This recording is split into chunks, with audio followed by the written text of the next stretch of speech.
Hello দর্শক, বিশ্বের মধ্যে সবচেয়ে বড় ফ্র্যাঞ্চাইজি লিগ আইপিএল, তারপরে স্থানীয় বাংলাদেশ প্রিমিয়ার লিগ বিপিএল এর নাম। ফ্র্যাঞ্চাইজি লিগে টাকা খরচের দিক দিয়ে পিসিএলের চেয়ে বিপিএল এগিয়ে। লিগগুলোর তুলনায় অনেকেই আইপিএলের সঙ্গে প্রসঙ্গ করেন পিসিএলের, কিন্তু পাকিস্তানি এক নামিদামি বড় ক্রিকেটার তারকা বললেন তার মন্তব্য। তিনি বললেন, বিদেশি ক্রিকেটারদের অংশগ্রহণের দিক থেকে পাকিস্তান লিগের চেয়ে বাংলাদেশ প্রিমিয়ার লিগে অনেকটাই এগিয়ে। টুর্নামেন্ট আয়োজন, টাকা খরচের দিক থেকে পিসিএলের চেয়েও এগিয়ে আছে বিপিএল।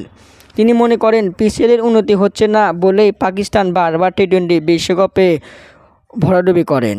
দর্শক, বিসিবি নাজমুল হাসান পাপন বললেন, এবার বিপিএলে আগের বিপিএলের চেয়েও শতগুণে উন্নত হবে।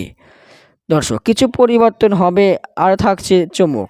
আগামী জানুয়ারির প্রথম সপ্তাহে পর্দা উঠবে 2025 সালের বিপিএলের আসর। এবার বিপিএলে ক্রিকেটাররা পাবে বাড়তি সুবিধা। দর্শক, বাড়ছে স্টেডিয়াম সংখ্যা। আপনাদের মতামত কি? কমেন্টের মাধ্যমে জানিয়ে দিন। ধন্যবাদ।